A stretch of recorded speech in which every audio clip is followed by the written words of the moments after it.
Who gave you that necklace? The man's voice cut through the silence of his San Francisco penthouse like a cold blade. And right then, I realized something. This man, the one they called the Silent King, the Mafia Boss who ran empires from the shadows, he wasn't asking a simple question. No, the way his tattooed hands were shaking while gripping the edge of my desk told me everything.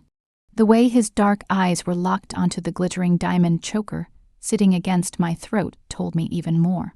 San Francisco's most dangerous man was about to lose control, and it was all because of a piece of jewelry he thought was meant for someone else. Or so he thought. Anna was standing at her desk admiring the necklace in her reflection when she felt his eyes on her. The choker was stunning, black diamonds set in white gold, the kind of piece that belonged inside a vault, not sitting on the desk of an executive assistant. It had arrived 30 minutes earlier in a small black velvet box. No card, no signature, just a date engraved on the inside of the clasp. October 3rd, 2023, her first day at the company. She had assumed it was from him, a gift marking 2 years of her managing his entire empire. 2 years of being the only person who could figure out what he needed before he even said it out loud. 2 years of looking the other way when she found dried blood on his knuckles on Monday mornings. Her boss, the man she worked for, the man known simply as Dominic, wasn't a sentimental person. But he noticed everything, the exact temperature she liked her office, the specific pen she used when taking notes, the way she took her coffee, even though she never drank it in front of him. This necklace felt like acknowledgement. Like finally being seen, she fastened the clasp with careful fingers, feeling the cool weight settle against her collarbone. The diamonds caught the pale San Francisco fog light coming through the floor, ceiling windows, tiny fractured rainbows scattered across her desk. Behind her, the city sprawled wide and glittering. A kingdom Dominic ruled from the shadows. Anna adjusted the collar of her cream silk blouse, tucking it neatly beneath the necklace. Professional, perfect, the way everything in his world had to be. That's when his office door opened. She looked up, a smile already forming on her lips, and then she felt that smile die before it could fully arrive. Dominic stood in the doorway like a man watching something terrible happen.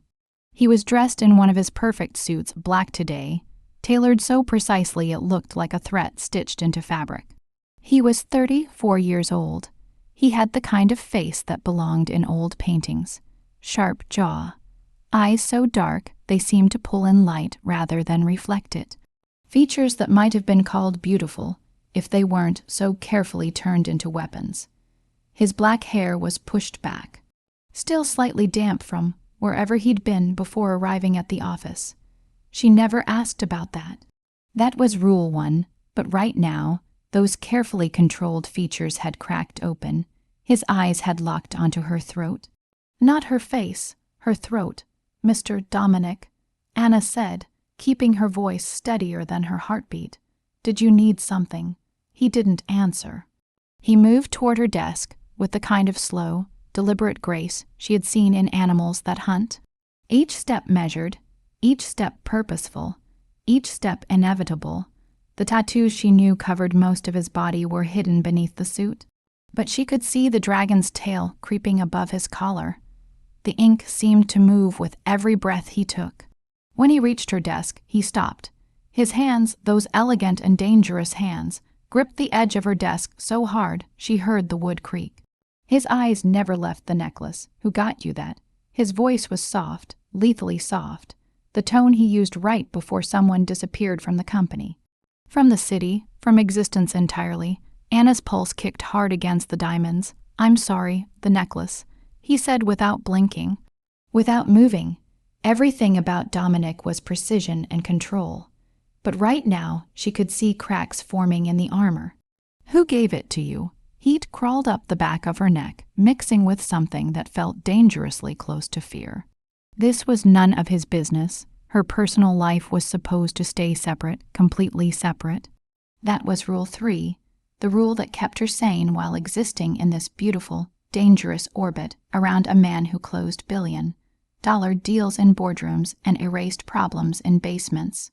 I thought, she hesitated, searching his face for any clue to explain his reaction. I thought it was from you. Something shifted behind his eyes. Not relief, something worse. Something that looked like terror, you thought. He cut himself off. His jaw worked silently.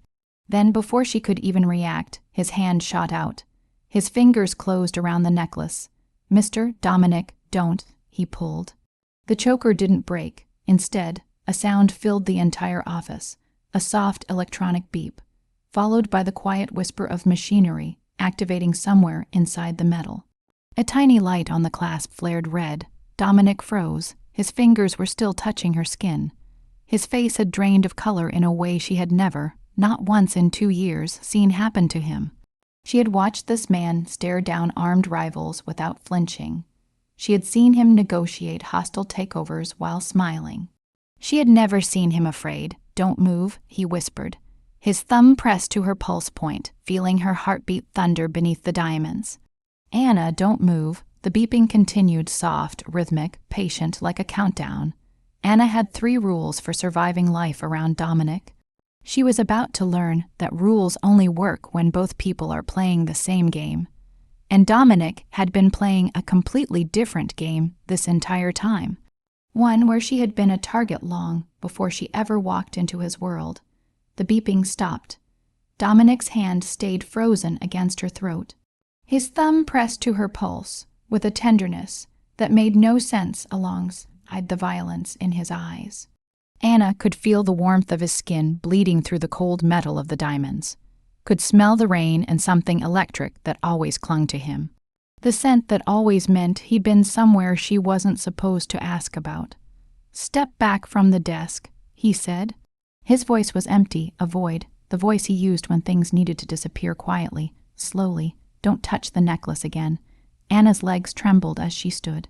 Her cream blouse suddenly felt too thin, too exposed. The diamonds sat heavy against her collarbone, their weight now suffocating instead of elegant. "Dominic, what's happening?" He didn't answer.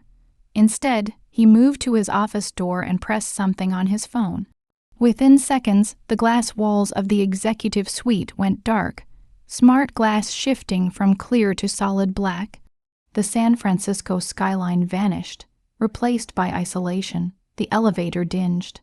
3 men stepped out, moving with the kind of coordinated silence that came from military training and worse. Anna recognized them. The ones who always arrived in black SUV. The ones who called Dominic by a different name, a name spoken with total reverence. The ones whose suits couldn't quite hide the shapes of the weapons beneath. Rule 1. Never ask questions about the men in the black SUV. She had just broken Rule 1 by simply existing in the same space as them during daylight hours. "Lock it down," Dominic said without looking at them. "No one in or out. Pull all surveillance footage from the last 72 hours. I want to know every single person who came within 50 feet of this floor, every delivery, every breath taken near." This office, Anna had once read that the average person in San Francisco was caught on camera roughly 70 times a day. She had thought it was invasive when she first read it. Now she understood. Dominic's paranoia wasn't madness. It was math, survival math. One of the men started moving toward her. Dominic's hand shot out instantly, stopping him mid-step. "Don't touch her." The command was soft, lethal. No one touches her. The possessiveness in those words made Anna's breath catch somewhere in her chest. This wasn't about employee safety. This was something else entirely. Something that had been building for 2 years in the space between professional distance and the way he sometimes looked at her when he thought she wasn't paying attention. Dominic turned to face her, his dark eyes scanning her face with an intensity that felt almost physical. "Where have you been in the last 48 hours? What? Every location, every person you spoke to, every second accounted for." He moved closer, backing her slowly toward the glass wall until she could feel the cool surface pressing through her blouse. His hand came up, bracing against the wall beside her head, caging her in. "Who gave you that necklace, Anna?" Her name. He never used her first name. It was always Miss Ray's, always that careful professional distance. Hearing it now, rough and desperate, sent electricity straight down her spine. "I told you," she said. Her voice came out steadier than her pulse. "I thought it was from you. The date on the clasp, October 3rd. My first day here. Who else would know that?" Something flickered across his face. Pain, no, terror. Raw and unfiltered, and almost impossible to hide. "Show me." His fingers found the clasp at the back of her neck, and Anna felt his touch like a brand. He was careful, so careful, his rough fingertips barely grazing her skin as he turned the necklace to examine the engraving. She could feel his breath against her ear, could feel the way his hand was trembling. This man who never trembled, who stared down armed people without so much as blinking. October 3rd, he whispered, and it sounded like a prayer. Like a curse, he knew exactly what this date meant to someone. "Who knew?" she asked. "Dominic, you're scaring me." He pulled back just enough to look at her. His face so close she could count the different shades of darkness in his eyes. "Your schedule, Monday through Sunday, every appointment, every coffee shop, every route you take home. Tell me." So she did. She listed out her entire ordinary existence. The same coffee shop on Bryant Street every morning at 7:45. The same desk from 8 to 6. The same apartment in the Tenderloin that ate up half her salary, despite being barely 600 square feet. Yoga on Wednesdays. A standing video call with her mom on Sunday evenings. Grocery runs every Saturday morning. She watched his jaw tighten with each detail. Watched the muscle in his cheek jump as he processed her vulnerability. Anna lived in the reality of rent and logistics. Dominic lived in a world where money was a weapon, where her entire yearly salary was probably what he spent on a single suit. No one knew. He pressed. "No strange deliveries. No strangers approaching you. No, nothing. I would have noticed. You wouldn't have," he said. And he said it with such certainty that it landed like an insult. "You're brilliant with data, with patterns in spreadsheets and contracts. But you don't see predators, Anna. You don't know what to look for." She felt her temper flare, cutting clean through the fear. "Then enlighten me. Tell me what the hell is going on. Tell me why you're looking at this necklace like it's a death sentence." "Because it is." The words hung in the air between them, heavy and absolutely final. Dominic stepped back, ran a hand through his hair, a gesture of frustration she had never once seen from him. His careful control was cracking. Pieces of the facade falling away to reveal something darker underneath, something that looked like barely contained violence. "Who are you seeing?" The question came out rough. Boyfriend, lover, someone who thinks they can claim what's mine. Anna's eyes went wide. "I'm not seeing anyone. I haven't." She stopped. Heat flooded her cheeks. She hadn't dated anyone since taking this job. Hadn't had time, hadn't had interest, because every man she met felt smaller somehow. Paler, because every man she met, she compared to the one standing directly in front of her. The one who was technically her employer. The one she absolutely should not be thinking about the way she did in the quiet hours of the night. Then who sent it? His voice dropped to something dangerous, something that made her pulse spike for entirely different reasons. "Who thinks they have the right to put jewelry on your throat, to mark you? I told you. I thought it was you. I didn't send it." He moved back into her space, his hand coming up to hover over the diamonds without quite touching them. "I would never send you something like this." "Why not?" The question escaped before she could stop it. His eyes met hers, and the heat in them made her breath stop. "Because when I finally put my mark on you, Anna, it won't be a gift you can take off." The implication hung between them. Charged and dangerous. The professional boundaries they had maintained for 2 years had just evaporated. Burned away completely. Before she could even respond, his hand moved, not to touch her, but to grip the necklace with clear intent to rip it free. "Don't." Anna grabbed his wrist. "Don't." The beeping. Too late. He pulled. The necklace didn't break. Instead, that soft electronic beep returned, louder now, insistent. The small light on the clasp shifted from red to a pulsing amber, and Anna felt something change inside the mechanism against her skin. A subtle click. Machinery engaging. Dominic froze, his hand still gripping the necklace, his knuckles white with strain. She could see his pulse hammering in his throat, could see the dragon tattoo on his neck seeming to writhe with every frantic heartbeat. "Get Marco," he said to the men behind him. His voice was deadly calm despite the terror in his eyes. "Get him here now and find out who delivered this package. I want names, addresses, surveillance footage from every camera within a mile radius of this building." The men scattered instantly. The door clicked shut behind them, leaving Anna alone with Dominic and the soft beeping device wrapped around her throat like a promise of death. His hand was still frozen on the necklace, still touching her. She could feel each of his fingers pressed against her skin, could feel the tremor running through him that he couldn't quite control. Anna, her name again, but this time it sounded like an apology. Like a goodbye. "I need you to stay very still. Can you do that for me?" She nodded, not trusting her voice. "Whatever happens, whatever you learn about me in the next few hours." He stopped. His jaw worked. "I'm sorry. I'm so sorry." For what? He finally released the necklace. But his hand didn't move away. Instead, his fingers traced the line of her jaw with a gentleness that made her chest ache. "For bringing you into my world," he said quietly. "For making you a target, for waiting too long." The beeping stopped again. The light shifted from amber to a steady red, and Anna understood with perfect, crystal clarity that she was wearing something far more dangerous than diamonds and gold. She was wearing a weapon. Marco arrived 17 minutes later. Anna knew because she counted every single second, feeling each one tick by in time with the steady pulse of the red light against her throat. He looked nothing like Dominic's other men. Smaller, younger, wire-rimmed glasses, the kind of nervous energy that came from too much caffeine and not nearly enough sleep. He carried a sleek black case that looked medical, and when he opened it, Anna saw equipment she couldn't name but immediately recognized as expensive. "Don't touch it." Those were his first words, directed straight at Dominic, his voice crisp and precise. "I mean it. Don't touch it. Don't try to remove it. Don't even breathe on it too hard. Then what do I do?" Dominic's voice was still that terrible calm, the kind that came right before violence. "You let me look." Marco approached Anna like she was an unexploded bomb.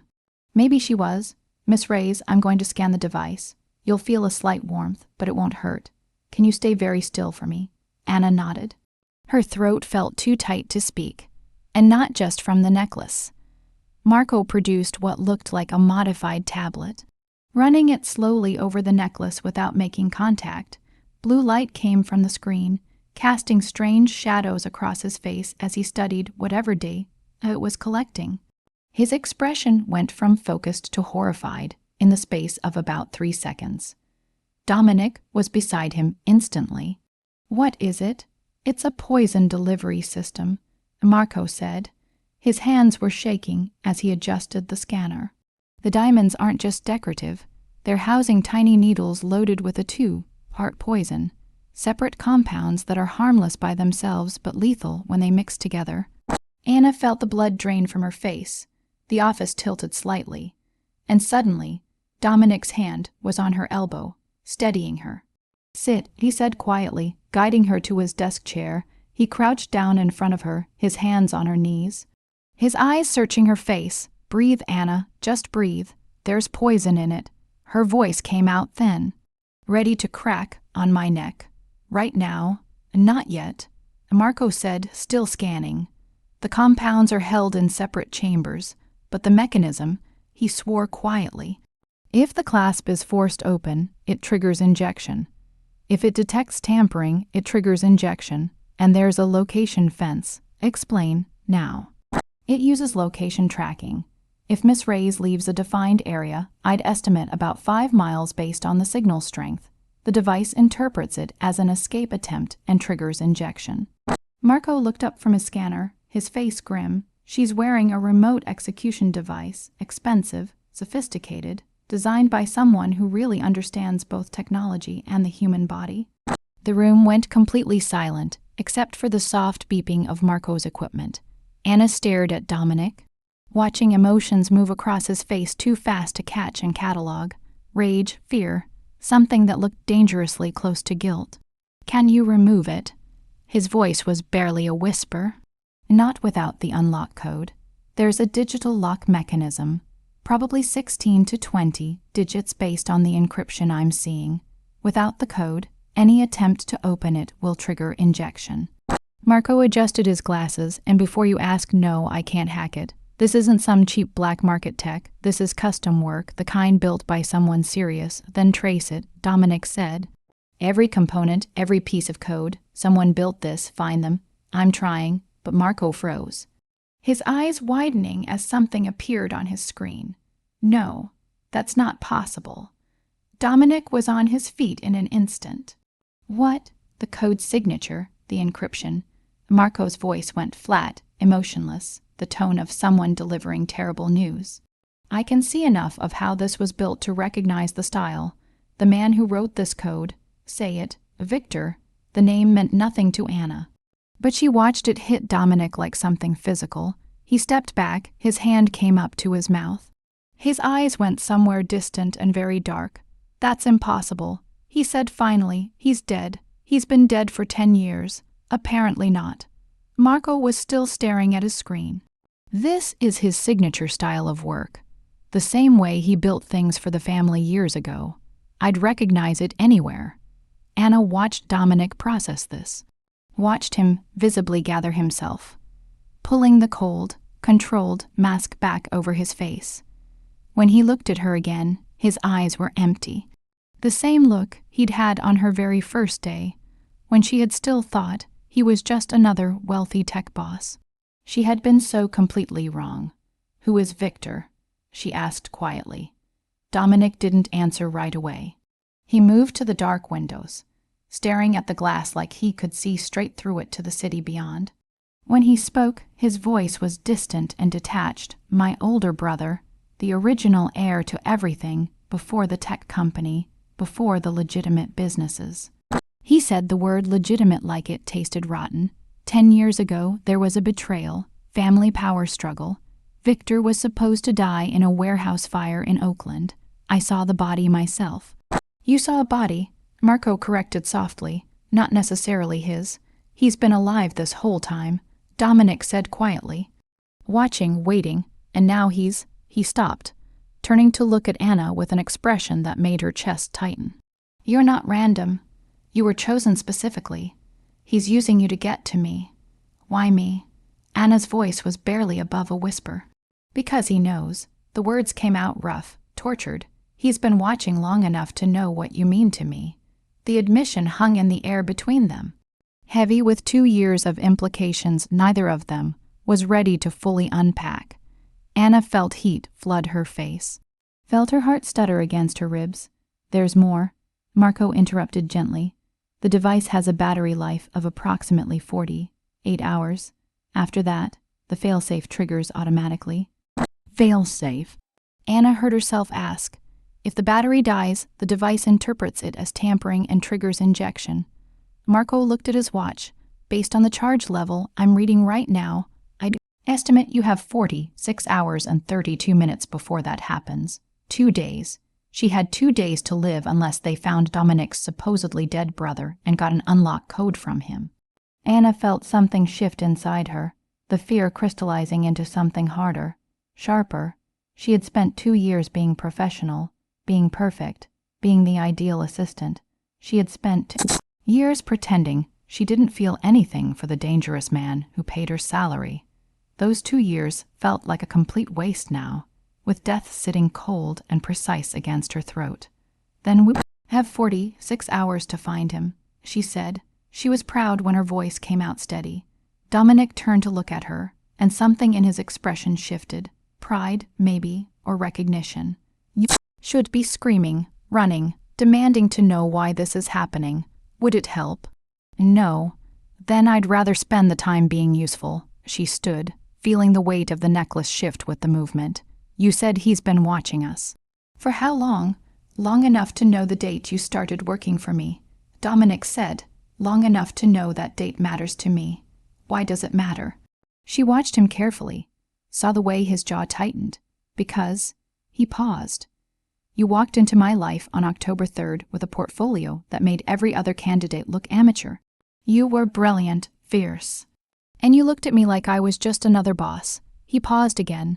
That date is the day I started counting my life in terms of before and after. Anna felt the confession settle into her bones. Felt it rearrange something fundamental in her understanding of everything between them. So he's not just attacking you, she said slowly. He's attacking us. There is no us, Dominic said, but his eyes said something completely different. There can't be. Why not? She moved toward him, watched him tense. Because you're in danger. Because you have enemies. I'm wearing a death collar, Dominic. I think it's a little late for protecting me from your world. He closed the distance between them in 2 strides, his hand coming up to cup her face with a gentleness that contradicted everything about him. His thumb traced her cheekbone. Anna felt herself lean into the touch despite everything. When this is over, he said quietly, when you're safe, you're going to leave? You're going to take the money I give you and disappear into a normal life with normal people who don't have brothers who build death traps. And what if I don't want normal? His eyes darkened. Anna, I've spent 2 years being professional. She interrupted. 2 years pretending I don't notice the way you look at me when you think I'm not paying attention. 2 years ignoring the fact that my heart races every single time you walk into a room.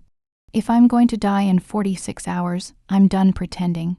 The silence that followed was electric, charged with everything they'd left unsaid for 2 years. Marco cleared his throat loudly from across the room. I'm going to go analyze this data in the other room, and probably be anywhere else for the next few minutes. He left, door clicking shut behind him, leaving Anna alone with Dominic and the full weight of her confession. You can't want this, Dominic said finally. You can't want me. Tell me you don't feel it too. Anna challenged. Tell me these 2 years have meant nothing to you. Tell me I imagined every loaded look, every careful distance you kept, every time you made sure I was safe without making it obvious.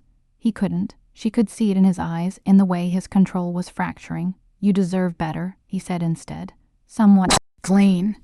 Someone who doesn't have blood on his hands. I don't care about your hands. She reached up, covering his hand with hers where it still cupped her face. I care about you. Something broke in him. She saw it happen, saw the careful walls he'd maintained for 2 years crumble under the weight of her words and the reality of her mortality. 46 hours, he said roughly. We have 46 hours to save you. And then we figure out what comes next, Anna finished together. He leaned his forehead against hers, his breath warm against her lips. I'm going to find my brother, he said. And I'm going to make him pay for putting his hands on you, even indirectly. Later, Anna whispered, right now, just tell me the truth. Tell me I wasn't imagining it. You weren't. His voice was raw, stripped of every last piece of pretense.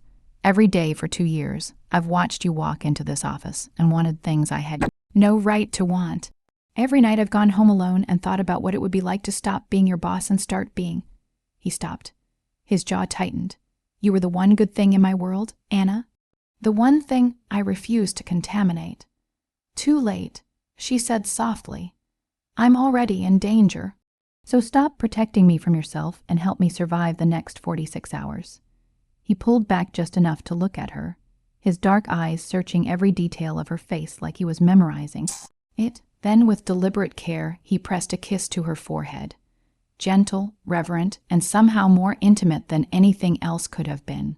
I'll keep you alive, he promised against her skin. Even if it costs me everything. Anna believed him. She just hoped everything wouldn't include his life along with hers. The penthouse was a fortress disguised as luxury. Anna had never been to Dominic's home before, another line they'd never crossed. But she wasn't surprised to find it occupied the top 2 floors of a building in Pacific Heights, views stretching from the Golden Gate all the way to the Bay Bridge, the kind of real estate that represented extreme wealth built on blood as much as business. Marco had set up a command center in what should have been a dining room. Multiple screens showing surveillance footage, maps, and code. Dominic's men moved through the space like shadows, speaking in low voices, checking weapons with the casual efficiency of people who did this for a living. Anna sat on a leather sofa that felt like it belonged in a museum, trying not to think about the countdown against her neck, 44 hours and 17 minutes. According to Marco's latest scan, the door opened. Anna looked up, expecting another member of Dominic's security team. Instead, she found herself staring at the most beautiful woman she had ever seen in real life. She moved like water, graceful and inevitable. Her black dress fitted perfectly, her hair swept up in an elegant twist, her whole presence screaming the kind of refined, effortless wealth that Anna could never achieve on an assistant's salary, even one as generous as Dominic paid. The woman's eyes found Dominic across the room, and something in her expression softened. Familiarity. Intimacy, Dominic, she said. Even her voice was perfect, low and melodic, speaking his name with the ease that Anna had never once allowed herself. Dominic looked up from the tactical map he'd been studying. His expression didn't change, but Anna saw him tense, saw something flicker across his face, too fast to read. Sophia, he said it like a warning. The woman, Sophia, crossed to him without hesitation, her hand reaching out to touch his arm with casual possession. I came as soon as I heard. Are you hurt? I'm fine. Are you? Sophia's eyes scanned him like she had every right to do exactly that, like she'd done it 1,000 times before. Marco said there was an incident. Her gaze shifted to Anna, taking in necklace with sharp, immediate focus. Is that it? Yes. Sophia moved toward Anna before she could process what was happening. She crouched in front of the sofa, her eyes level with Anna's, studying the diamonds with the kind of clinical interest that suggested serious education and serious experience. Don't touch it, Dominic said sharply. I wasn't planning to. Sophia's attention never left the necklace. Poison delivery system. How did you? Because I know Victor's work, she said simply, like discussing a mutual acquaintance. He always did have a flair for the dramatic. Turning jewelry into weapons, very on brand for him. Anna found her voice. Who are you? Sophia's eyes met hers, cold and calculating intelligence in her gaze. A friend of Dominic's. An old friend. The emphasis on old felt very deliberate. Sophia is a specialist, Dominic said from across the room. His voice had gone flat and emotionless. Toxicology and chemical weapons. A poisoner, Sophia corrected with a small smile. Let's not pretty it up. She stood, turning back to Dominic. You should have called me months ago, when you first suspected Victor was still active. I was handling it, clearly. Sophia's tone was dry. She moved back to Dominic, and Anna watched her straighten his collar with the kind of familiar gesture that spoke of intimacy, of history. Something twisted in Anna's chest, sharp and acidic, jealousy. She was going to die in less than 2 days, and she was jealous of another woman touching her boss. The absurdity would have been funny if it didn't hurt so much. Dominic's eyes found Anna's across the room. She saw something flicker in them. Awareness, maybe regret. Sophia. And not now, he said quietly, removing her hand from his collar. When then? Sophia's voice dropped lower, intimate. You can't keep pushing me away, Dominic. We have history. We have nothing. The words were final, absolute, and we are not discussing this now. Sophia's expression tightened, but she nodded. Fine. Then let's discuss how we're going to keep your assistant alive. She glanced back at Anna. How long? 44 hours. Then we don't have time for whatever this is. Sophia gestured between Dominic and Anna. I need to analyze the toxin compounds if there's any hope of developing a counteragent. Marco, I'll need full spectral analysis of the device. She moved away, all business now, leaving Dominic standing alone. He looked at Anna, and she saw something in his expression that looked like an apology. Anna stood, feeling the necklace shift with the movement, feeling its weight like a brand, like a claim, but not Dominic's claim, someone else's. She walked past Dominic without looking at him, heading for what she assumed was a bathroom. She needed space, needed air, needed to not watch another woman touch him with casual familiarity while death counted down on her throat. She found a bathroom done in black marble and chrome, locked the door behind her, braced her hands on the sink. Her reflection stared back at her, smooth brown skin now looking ashen. Her dark eyes wide, the necklace sitting at her throat like exactly what it was, a weapon, a claim, a promise of death. Anna touched the diamonds carefully, feeling their cold weight. They hadn't warmed yet, even After hours against her skin, still cold, still foreign, the door handle rattled. Anna. Dominic's voice, of course. I need a minute. She called back. Open the door. I said I need Anna. Open the door now. The command in his voice sent electricity down her spine despite her anger. She unlocked the door but didn't open it. Stepping back to let him do it himself, he entered, closed. The door behind him leaned against it like he was physically blocking her only escape route.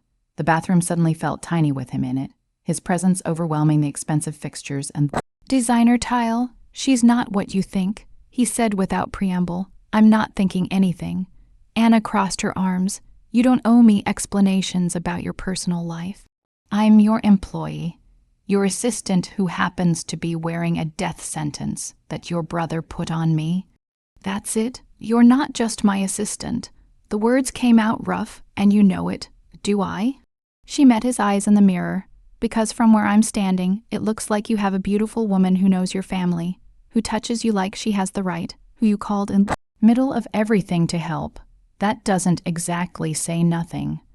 Dominic moved before she could track it. His hands on her hips, spinning her to face him. He crowded her against the sink, his body close enough that she could feel his heat.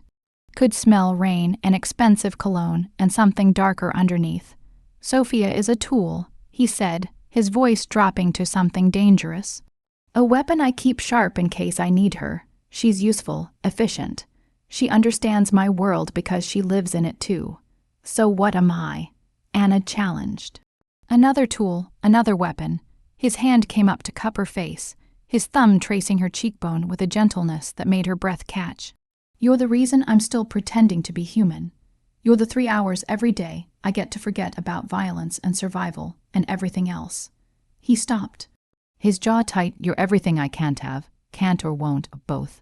He leaned in closer, his forehead almost touching hers. Sophia knows what I am. She's seen me do terrible things. She understands that the man standing in front of you right now has done things that would make you run screaming if you knew all of it. Then tell me, Anna whispered. Tell me the worst thing you've ever done. Let me decide if I'm running. His eyes searched hers. Dark and fathomless. When I was 23, I killed 4 men in a warehouse in Oakland. They had betrayed my father, stolen from the family. I used a knife because a gun is too quick, too impersonal. I wanted them to know exactly who was ending them and why. He said it without emotion, without a single change in tone. One of them begged, offered me money, information, anything. I killed him last, slowly, while the others were already gone. Anna felt the confession settle into her bones. Felt the full weight of it. She should have been horrified, should have been afraid, should have been exactly what he described. Running instead, she reached up and covered his hand with hers where it still cupped her face. Did they deserve it? She asked quietly. Something flickered in his eyes. Surprise, maybe, yes. Then I'm not running. She held his gaze.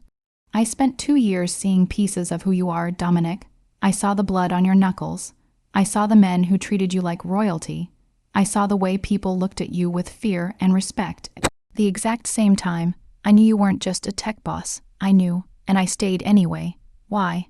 The question sounded like it had been torn from somewhere deep inside him.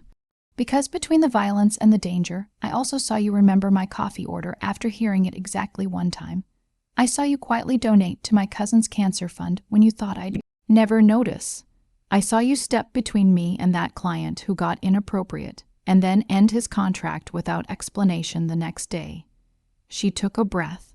I saw enough to know that whatever else you are, you're also capable of caring, even if you don't want to admit it. Dominic's control cracked. She watched it happen, watched the careful mask slip. He pulled her against him, his arms wrapping around her like he could physically shield her from the world. From his brother, from death itself. I didn't bring Sophia here to replace you, he said against her hair. I brought her here because I suspected months ago that Victor might still be alive. I hired her to teach me about poisons, about antidotes, about how to keep someone alive if they were infected with something designed to kill them. He paused.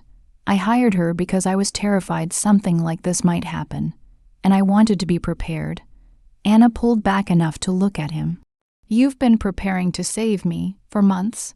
I've been preparing to save you since the day you walked into my life. His hand came up, hovering over the necklace without touching it. Because some part of me always knew that caring about you would make you a target. Knew that my enemies would see what you mean to me and use it. I should have fired you. Should have sent you away before anyone noticed. But I'm selfish, Anna. I wanted you close, even knowing it would put you in danger. Stop, she said firmly. Stop blaming yourself. Your brother did this, not you. I made you vulnerable by caring about you. Then care about me by keeping me alive. She grabbed his hand, pressing it flat against her chest so he could feel her heartbeat. I have 44 hours left. Don't waste them on guilt. Spend them on finding your brother and getting that unlock code. He stared at her like she was something precious and breakable. Then, with deliberate care, he leaned down and pressed a kiss to her forehead. When this is over, he said quietly, when you're safe, I'm going to spend a very long time showing you exactly what you mean to me. And then I'm going to give you the choice to walk away, to live a normal life without me in it. And what if I choose you? Then God help us both, he said, and kissed her forehead again before releasing her. He left the bathroom, leaving Anna alone with her reflection, the weight of his confession, and the cold press of the necklace against her skin. 44 hours. She just had to survive 44 more hours. And then she could choose the dangerous life she wanted. Instead of the safe one she had always been told she should want, Anna took a breath and walked back into the war room, ready to fight for her own survival. The sun was setting over San Francisco, painting the sky in shades of amber and deep blood red. Anna watched it from the floor to ceiling windows, feeling the countdown like a second heartbeat. 39 hours and 43 minutes. Behind her, Marco worked at his screens, running facial recognition software through what must have been thousands of surveillance feeds. Dominic and his men were coordinating searches across the city, reaching out to contacts in the underworld, pulling favors from people Anna didn't want to know anything about. Sophia had been in the lab. Apparently, Dominic had a full chemistry lab in his building. Because of course he did. She had been analyzing the trace compounds she'd managed to scan from the necklace without triggering it. She had emerged an hour ago with bad news. The toxin was custom, designed high, grade, and would kill Anna within 60 seconds of injection. No known antidote existed, so their only option was the unlock code, which meant finding Victor, Miss Reyes. Marco's voice was gentle. Could you come look at this? Anna crossed to his station, moving carefully. The necklace had been quiet for hours. Its light a steady red pulse. But she was hyper, aware of it now, aware of the mechanics pressing against her skin. The poison waiting just millimeters from her neck. Marco's screen showed what looked like financial records. Columns of numbers and dates scrolling past. I've been tracing the package delivery, he explained. The courier service was a fake company created 3 days ago and dissolved immediately after delivery, but the money trail is interesting. He highlighted a series of transactions. The money started from an account in the Cayman Islands, but before that, it passed through a series of shells. I managed to trace it all the way back to its original source. He pulled up another screen. This one showed a photograph, a man in his 50s, smiling at some kind of charity event. His arm around a woman Anna didn't recognize. Who is that? She asked. According to the records, his name is James Reyes. Marco glanced at her carefully. Any relation? The world tilted. Anna gripped the edge of the desk to stay upright, staring at the photograph of a man she had spent most of her life trying very hard to forget. Her father, the man who had walked out when she was 12 years old, barely a word on his way out the door, never looking back. The man who had left her mother struggling to keep their tiny apartment, who had missed every birthday, every graduation, every single moment that mattered. That's my father, she heard herself say, but I don't understand. What does he have to do with any of this?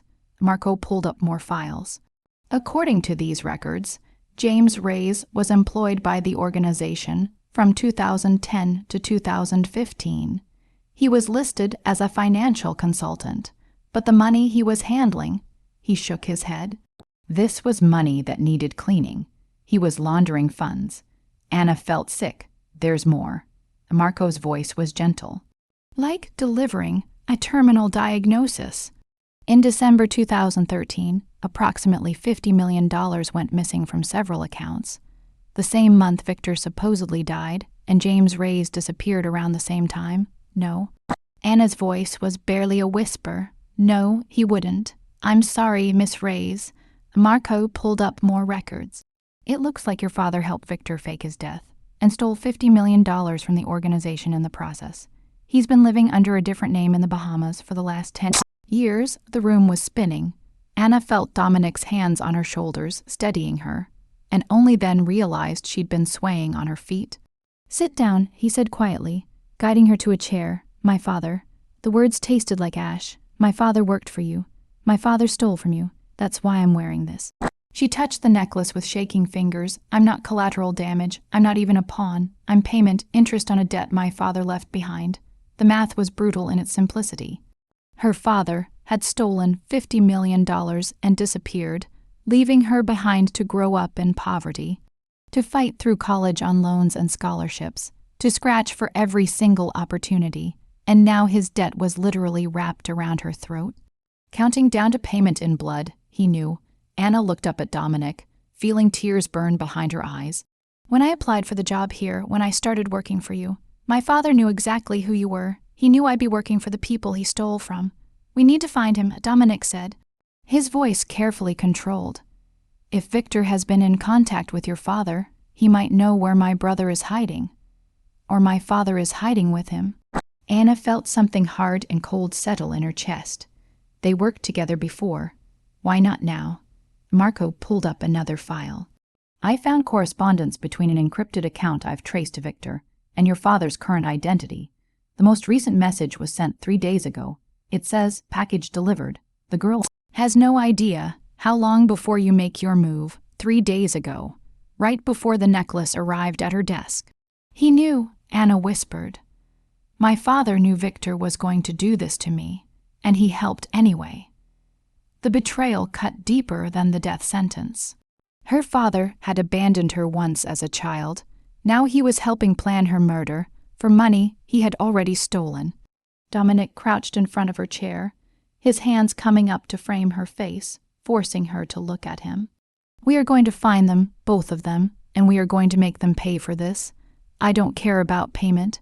Anna's voice came out steady despite the tears threatening. I care about surviving. I care about not dying because of debts I didn't even know existed. You're not dying. Dominic said it like a command, like he could will it into reality through sheer force of conviction. I won't allow it. You don't get to decide. Yes, I do. His thumb wiped away a tear that had escaped despite her best efforts. Your mind protect, Anna. You have been since the day you walked into my office. Your father's debts are not yours. His sins are not yours, and you are sure as hell not paying for them with your life? Victor clearly disagrees, she said bitterly. Then I'll kill him. Dominic said it with the same casual certainty most people used to discuss the weather. I should have done it 10 years ago. Should have made sure he was actually dead instead of trusting a body in a burned-out warehouse. Sophia appeared in the doorway. I have something. She looked between Dominic and Anna, reading the tension in the room. The email correspondence Marco found includes GPS coordinates hidden in the metadata. Sloppy work, honestly. Victor must have gotten arrogant over the years. Where Dominic stood, his hand still resting on Anna's shoulder, Oakland, an abandoned warehouse district near the port. Sophia crossed to Marco's station and pulled up a map. Same area where the betrayal happened 10 years ago. He's gone back to the beginning. It could be a trap. One of Dominic's men said from across the room. It definitely is a trap. Dominic agreed, but we don't have a choice. He glanced at Anna. How long? 8 hours and 12 minutes, she said quietly. Dominic's jaw tightened. Then we spring the trap. Marco, I want full tactical planning. Assemble the team. We go in tonight. You're not going, Anna said suddenly. Everyone turned to look at her. Anna, you're not going, she repeated, standing to face him. This is exactly what he wants. He put this necklace on me to draw you out. He's been waiting 10 years for a chance to finish what he started. If you walk into that warehouse, you're giving him exactly what he wants, and if I don't, you die. Then let me die. She said it calmly, rationally, watching his face go white. I'm serious. One life versus whatever damage your brother can do if he kills you and takes everything.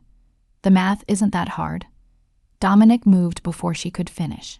His hands on her arms, pulling her against his chest. Don't. His voice was raw, stripped bare. Don't you dare suggest that. Don't you dare make me choose between your life and anything else, because you will win every time. Do you understand me every time? Anna felt his heartbeat against her cheek, felt the tremor running through his hands where they gripped her. This was Dominic without the mask, without the careful distance. This was the man underneath.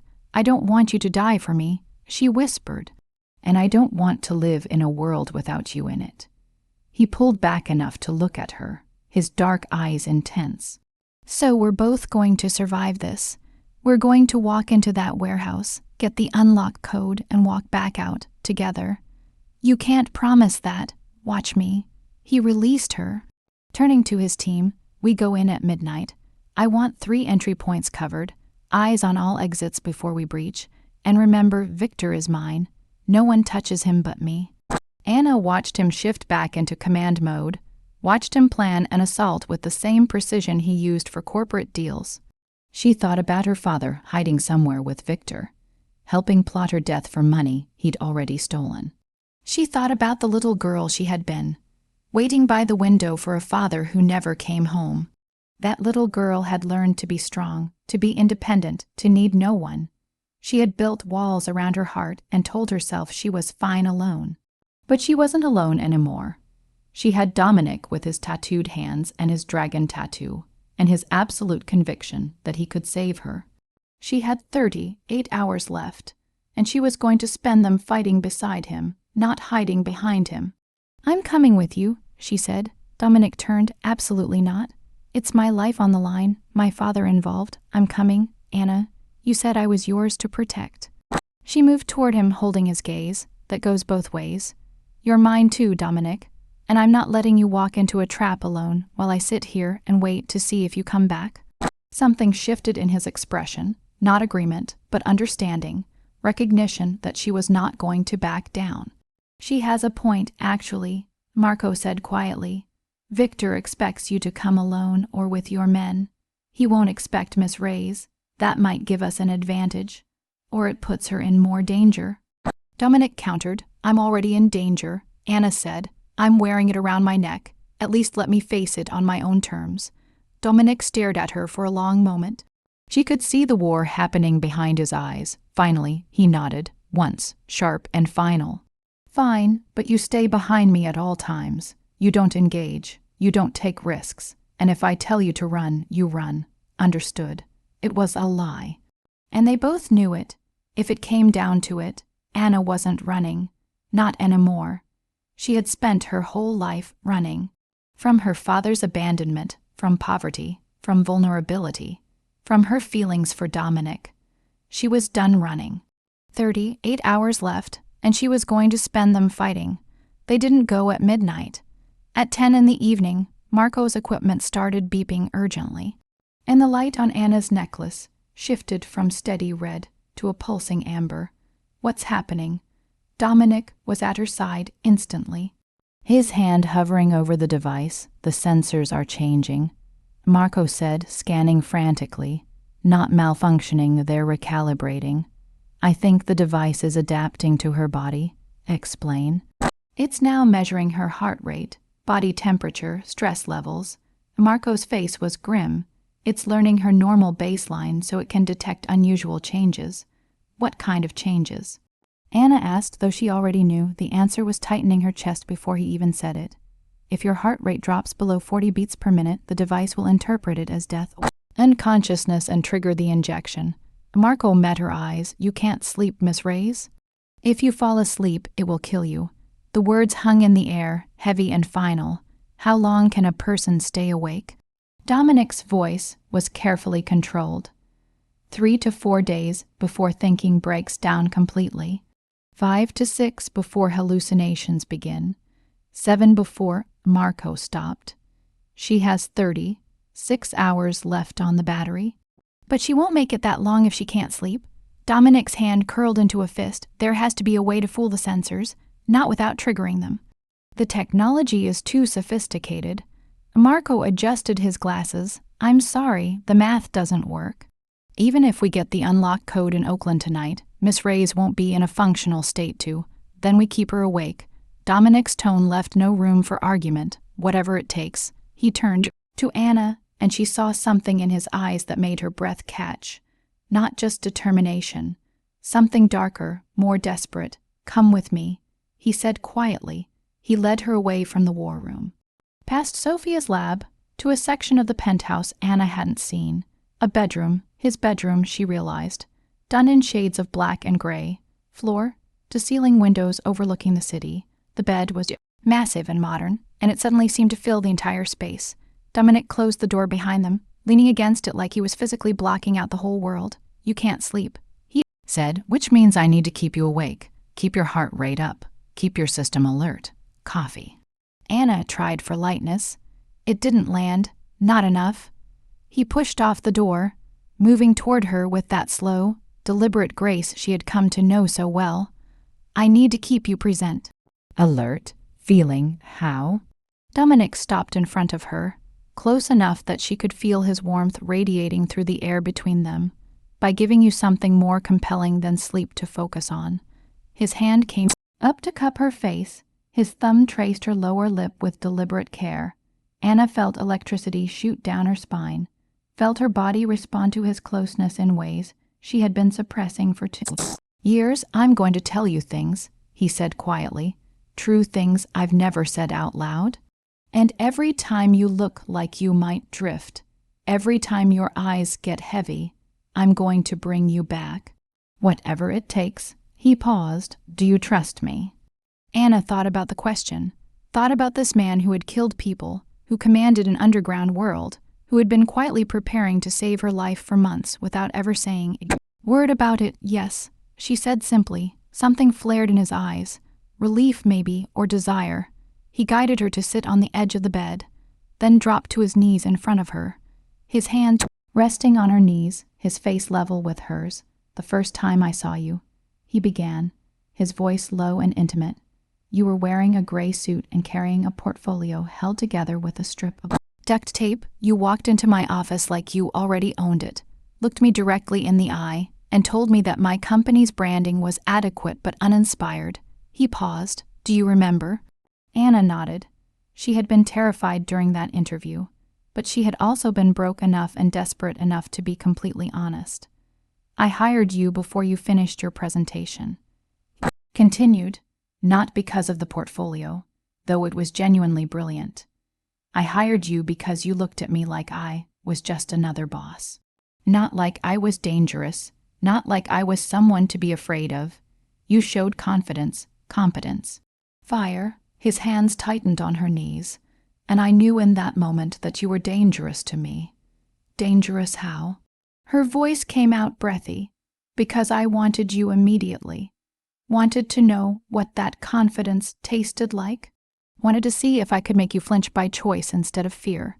His thumb traced slow circles on her inner thigh. But I also knew you deserved better than a man like me. So I kept my distance, treated you like an employee. Pretended I didn't count the minutes until you walked through the door every single morning. Anna felt heat flood her body, felt her heart rate spike. The necklace pulsed against her throat, measuring her response, and she didn't care. I did the same thing, she admitted, counted minutes. Memorized your schedule, so I'd know when to expect you.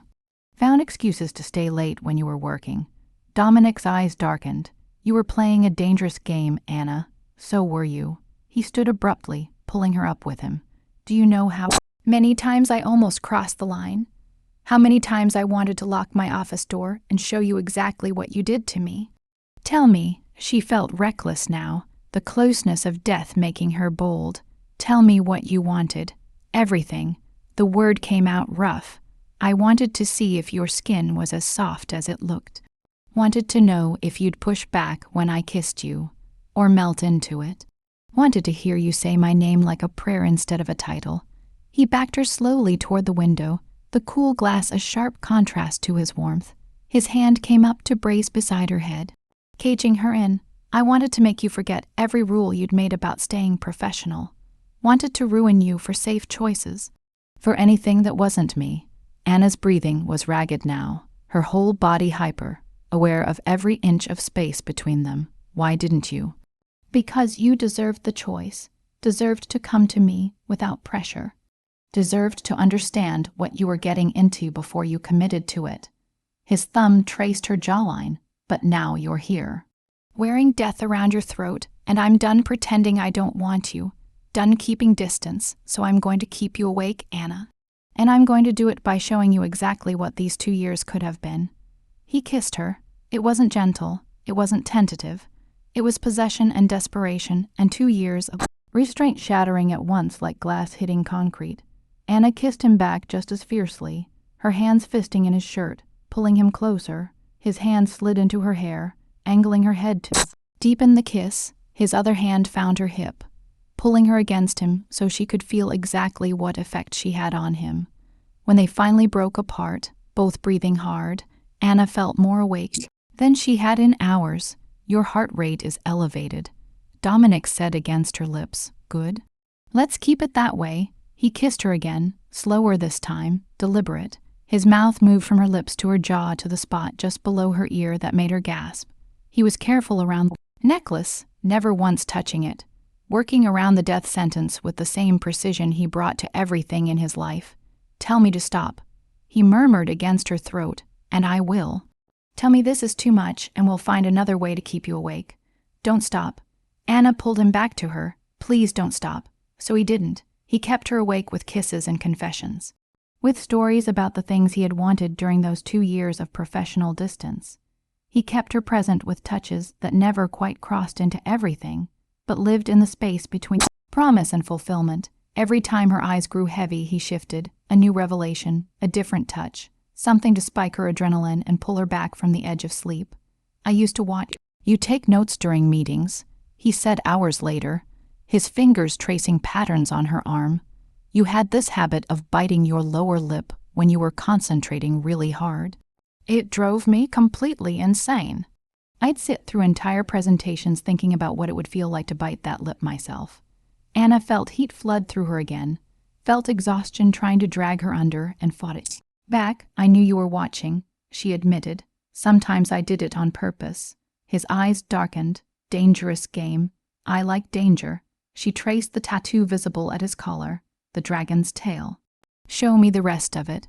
Dominic hesitated, then slowly unbuttoned his shirt. Anna watched ink emerge, a dragon that wrapped around his entire torso, intricate and beautiful, scales rendered in black and gray that seemed to move in the low light. It's traditional, he explained. The dragon represents the family, the power. Each scale is a territory controlled, a business owned. He turned slightly. The head is inked over the place we're supposed to protect. He pressed her hand flat against his chest. Over his heart, the heart of everything. It's beautiful, Anna said softly. It's a brand, a claim, a reminder of what I am. He kept her hand pressed against him, so she could feel his heartbeat. But right now, all I want is to forget about empires and territories and focus on keeping you alive. Then keep me awake. She pulled him down to her. Tell me more secrets, more truths, make me feel alive. So he did. He told her about the loneliness of being the person everyone feared, about the weight of running everything from the shadows, about the first time he realized he was in love with her. 6 months in, when she had brought him lunch because she had noticed he was skipping meals during a major deal. You didn't make it a big deal, he said, his fingers playing gently with her hair. Just set it on my desk and went back to work. But it was my favorite meal from a restaurant I had never once mentioned to you.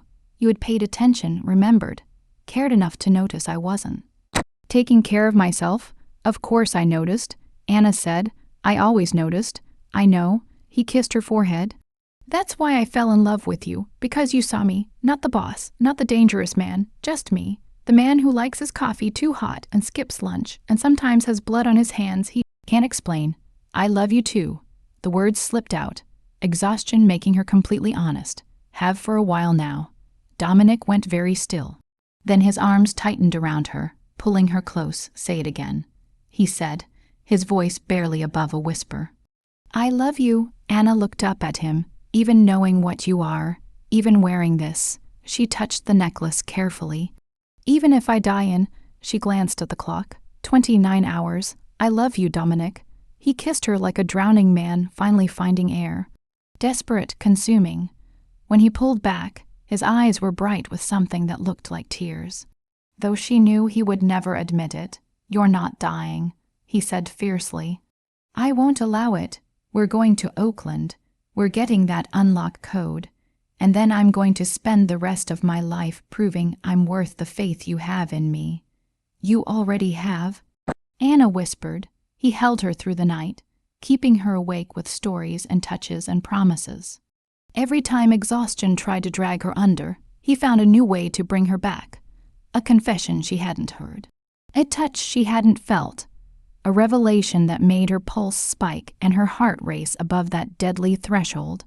As dawn broke over San Francisco, painting the sky in shades of gold and soft pink, Anna was still awake. Exhausted but alive, loved and held and fighting. 28 hours left and she was going to survive them. Oakland at dusk looked like a painting of decay. Rusted shipping containers stacked like forgotten toys.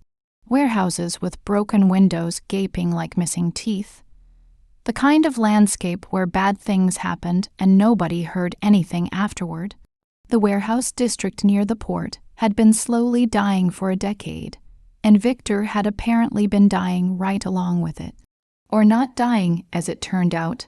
Dominic's team had set up a perimeter an hour before sunset. Anna watched from inside one of the black SUV. Marco beside her with his equipment. Sophia checking weapons with the calm efficiency of someone who had done this many, many times before. 24 hours and 18 minutes left on the necklace. The location spoofer Marco had rigged in the SUV was the only reason she was still breathing. It was currently tricking the device's sensors, though Marco had warned that a direct short-range signal from Victor could still override it. Anna's exhaustion was a living thing now, pressing against her consciousness like a physical weight. Dominic had kept her awake through the entire night, but now her body was screaming for rest, for sleep, for anything that wasn't this constant vigilance. The necklace knew the light had been pulsing amber for the last hour, warning that her body was approaching dangerous territory. Stay in the vehicle, Dominic said for the third time. Checking his weapon with practiced ease, he was dressed all in black now, no expensive suit, just tactical gear that made him look exactly like what he was. A man built for violence. We've been over this, Anna said, her voice sounding thin even to her own ears. And we'll go over it again. He turned to her, his eyes hard. You stay here with Marco. You don't leave this vehicle. You don't take risks. If something goes wrong, Marco drives you straight to the airport and you disappear. Dominic, promise me. He crowded into her space, his hand coming up to cup her face. Promise me that if this goes bad, you'll run. You'll take the money Marco has for you and start over somewhere no one can find you. But the necklace? Sophia has been working on a temporary bypass. It'll buy you maybe 6 hours before the failsafe triggers. 6 hours to get far enough away. His expression was raw. Promise me, Anna. She looked into his eyes and saw what he wasn't saying out loud, that he didn't expect to survive this, that he was making peace with dying as long as she had a chance to live. No, she said firmly. Dominic, no. I'm not promising to run while you die. I'm not spending the last 6 hours of my life without you, wondering if you're alive or dead. We survive together, or not at all. Dominic's control cracked. I can't focus on stopping my brother if I'm worried about you dying. I need to know that even if this ends badly, you're going to be okay. Then don't let it end badly. She grabbed his tactical vest, pulling him closer. Go in there, get the unlock code, and come back to me. Don't sacrifice yourself trying to save me. I don't want to live in a world without you in it either." Something in his expression softened. "When did you get so stubborn? I learned from the best." She kissed him quickly, tasting coffee and determination. "Now go. The sooner you get that code, the sooner we stop having this argument." Dominic held her gaze for another moment, then nodded once, sharp and final. He touched his forehead to hers, a brief moment of intimacy, then pulled back and turned to his team. "Standard formation, point leads. I want eyes on all exits before we breach. And remember, Victor is mine. No one touches him but me." The team moved out with military precision. Disappearing into the gathering darkness, Anna watched them go, feeling her heart try to hammer out of her chest. "He'll be fine," Marco said quietly beside her. "He's survived worse." Has he survived his brother before? Marco didn't answer, which was answer enough. They waited. Minutes stretched like hours. Marco monitored radio communications, tracking Dominic's team through the building via small cameras they had planted during earlier reconnaissance. Anna watched the screens, seeing glimpses of her world walking through darkness, Dominic moving with lethal purpose. His men flanking him, weapons ready. They're approaching the central warehouse. Marco narrated. 3 heat signatures inside. One matches Victor's profile from old footage. The other 2. He frowned. One is stationary, the other is moving toward the entrance. Anna leaned forward, squinting at the thermal images. Who's stationary? Unknown, but they're not armed based on the heat reading. Marco's eyes widened. They're tied up, someone's restrained inside. Dominic's voice came through the radio, distorted but clear. "Copy that," proceeding with caution. They watched as Dominic's team breached the warehouse. The thermal cameras showed them spreading out, weapons raised, moving toward the heat signatures with coordinated precision. Then Dominic's voice again. But different now, shocked. "It's him, it's James Reyes." Anna's breath stopped. Her father. Marco nodded grimly, pointing at the stationary heat signature tied to a chair in the center of the room. "This is a trap," Anna said urgently. "Tell them to abort." "I can't. Radio silence now that they're inside." Marco was typing frantically. "The building is lined with signal jammers. I can receive but not transmit. They're on their own." They watched helplessly as Dominic approached the figure in the chair. Even through the thermal imaging, Anna could see the moment he recognized her father. Could see him go completely still. Then the moving heat signature rushed forward. Anna saw it happen in slow motion. Victor emerging from the shadows, crashing into Dominic, both of them going down in a tangle of limbs and weapons. Dominic's men converged, but more shapes appeared on the thermal. Reinforcements. Victor had been waiting with an army. "No," Anna whispered. "No, no, no." Gunfire erupted. She could see the flashes even through the thermal imaging. Could see bodies falling. Could see chaos consuming the warehouse. And then, horribly, she saw Dominic go still. "Marco," she said, her voice surprisingly calm, "give me a weapon. Miss Reyes, give me a weapon now, or I'm going in there with my bare hands." Marco looked at her for a long, silent moment, then reached under the seat, produced a handgun. "Safety's here. Point and shoot." He met her eyes. "And Miss Reyes, don't die. He would never forgive me." Anna took the gun, feeling its weight settle into her palm. She had never fired one before, but she had watched enough of Dominic's training sessions to understand the basics. She opened the SUV door. "Miss Reyes, wait." She didn't wait. She ran toward the warehouse, the necklace bouncing against her throat, the gun heavy in her hand. Exhaustion and adrenaline mixing into something that felt almost like clarity. The warehouse loomed ahead, gunfire still echoing from inside. Anna found a side entrance that Dominic's team had left open, slipped through into darkness and chaos. Bodies on the floor, some moving, some not. She recognized one of Dominic's men, clutching his shoulder but still alive. The sounds of fighting came from deeper in, where light spilled from what looked like a central office space. Anna moved toward it, her whole body shaking, but her hands steady on the gun. She reached the doorway and looked inside. Dominic was on his knees, blood running down his face from a cut above his eye. Victor stood behind him, a gun pressed to the back of his head. They looked identical, same bone structure, same build. But where Dominic's face was open and alive, even in defeat, Victor's was a cold mask of satisfaction. Her father sat in a chair off to the side, bound and gagged, his eyes wide with terror. "Hello, little brother," Victor was saying. "It's been too long." Dominic said nothing, his eyes scanning the room. They landed on Anna in the doorway, and she saw fear flash across his face. "Run," he mouthed silently. She stepped into the room instead.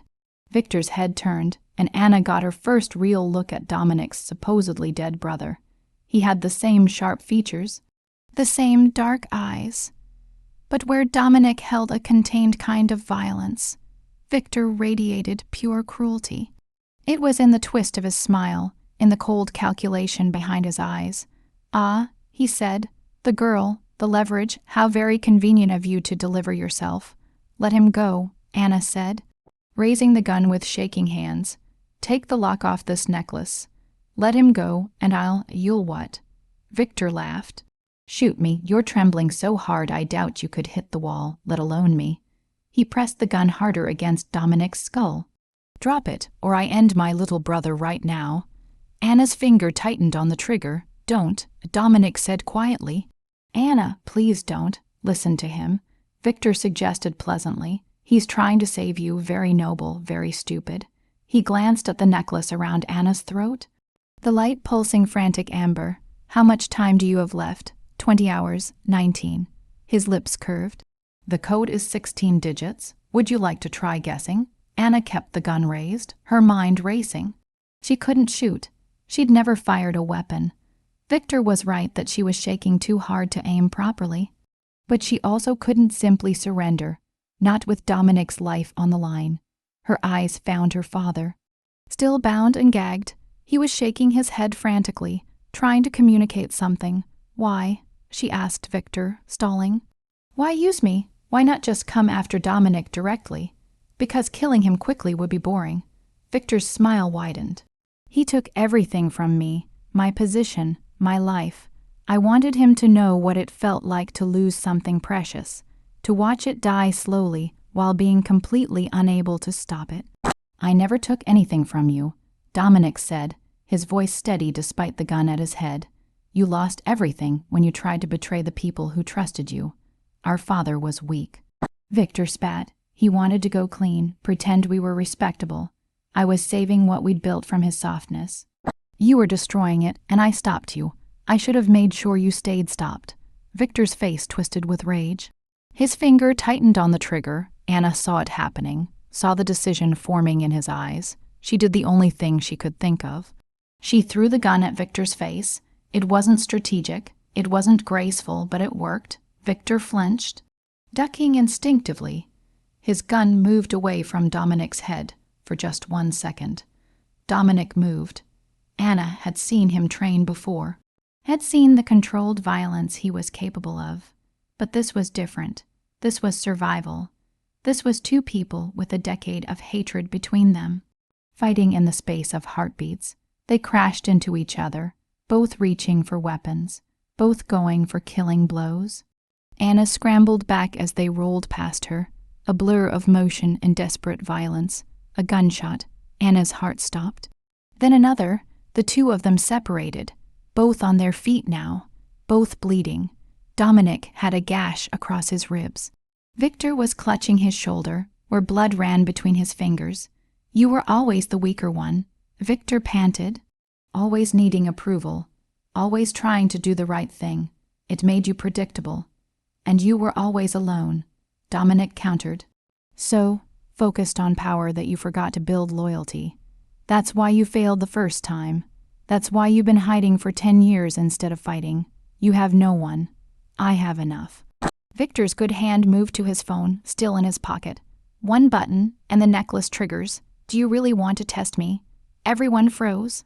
Anna felt the necklace like a brand against her throat, felt the light pulsing its warning. 19 hours and 43 minutes left. But none of that would matter if Victor pressed that button. Don't, Dominic said quietly. Victor, please, we can end this without her dying. Take me, take whatever you want. Just let her go. But she's the whole point, Victor said. She's the thing that makes you soft. The thing that makes you human. And I can't have you being human, little brother. I need you dead. His finger moved toward his phone. Anna didn't think. She lunged forward, not at Victor, at her father. Pulling the gag from his mouth, the code, she shouted at him. Tell me the code. Her father gasped for air. Don't lie to me. She grabbed his shirt. You helped him build this. You helped him plan my murder. Tell me the code right now, or I swear. 8 quadrillion 1, 107 trillion 2, 101 billion 5, 112 million 2, 135,799. Her father screamed it all at once, the numbers tumbling out in a desperate rush. Anna locked them in her memory instantly. Her exhausted mind suddenly crystal clear. 16 digits. October 7th, 2015. The date he had disappeared. The date he had chosen to fake someone's death over his own daughter. Victor's face went white with rage. You weren't supposed to. Dominic hit him before he could finish, a brutal strike that sent Victor sprawling. The phone skittered across the floor. Dominic was on him in seconds, pinning him down, his hands wrapped around his brother's throat. Anna ran to where the phone had landed, scooped it up with shaking hands, found the app there. A simple interface with the necklace's serial number and a button labeled Trigger. And below it, a smaller button, Emergency Unlock. She pressed it. Nothing happened, then a prompt appeared. Enter 16-digit code. Her fingers flew across the screen, entering the numbers her father had given her. 8 quadrillion 107 trillion 2, 101 billion 5, 112 million 2, 135,799. Processing. Anna held her breath, feeling the necklace pulse against her throat. Verified. Unlock sequence initiated. Remain stationary for 30 seconds. The light shifted from amber to green. Anna stood perfectly still, counting 30 seconds that felt like 30 years. Behind her, she could hear Dominic and Victor still struggling. Could hear her father sobbing, could hear sirens approaching in the distance. Someone must have called the police. 25 seconds, 26, 27, the necklace clicked, the clasp released. The weight fell away from her throat into her hands. Anna caught it, staring at the device that had been her death sentence for the last 2 days. Then she dropped it on the concrete floor and watched Dominic's men crush it under their boots, until it was nothing but diamonds and broken circuits. She looked up. Dominic was staring at her, Victor unconscious at his feet, blood on both their faces. But both of them alive. It's off, Anna said, her voice breaking. It's off, I'm free. He crossed to her in 3 strides and kissed her like the world was ending, and she was the only thing worth saving. Anna kissed him back with everything she had, tasting blood and relief and the desperate joy of surviving. When they finally broke apart, both breathing hard, Dominic pressed his forehead to hers. Never again, he said fiercely. Never again do you come into danger for me. Never again, together. Anna interrupted. From now on, we face danger together. That's the deal. He looked like he wanted to argue. Then something in his expression softened completely. Together, he agreed. The sirens were getting closer. Dominic's men were moving efficiently, securing Victor, helping the wounded, preparing for the inevitable. Anna's father was still tied to the chair, still sobbing, and Anna realized with quiet surprise that she felt almost nothing looking at him. No rage, no grief, just a cold, empty stillness. What happens to him? She asked Dominic quietly. Whatever you want, he said. His arm tightening around her. He's your father, your call. Anna walked over to where her father sat, looked down at the man who had abandoned her twice, once as a child, once as a death sentence. I don't want him, she said finally. Not his punishment, not his apology, not anything. He's a stranger who happens to share my DNA. She looked at Dominic. Can you make him disappear? Not hurt him, just make him gone. Dominic nodded. Consider it done. As they walked out of the warehouse together, Anna realized she was finally free. Not just from the necklace, but from the weight of her father's abandonment, from the rules she had built to survive being near Dominic, from the fear that had been holding her back for 2 full years. The sun was setting over Oakland, painting the sky in amber and gold. Anna was alive, and she was going home with the man she loved. Everything else could wait. The signal had come to separate. One last look, one squeeze of her hand, and Dominic had disappeared into the shadows before the first federal vehicle breached the perimeter. The FBI arrived at the Oakland warehouse 23 minutes after the necklace came off Anna's throat.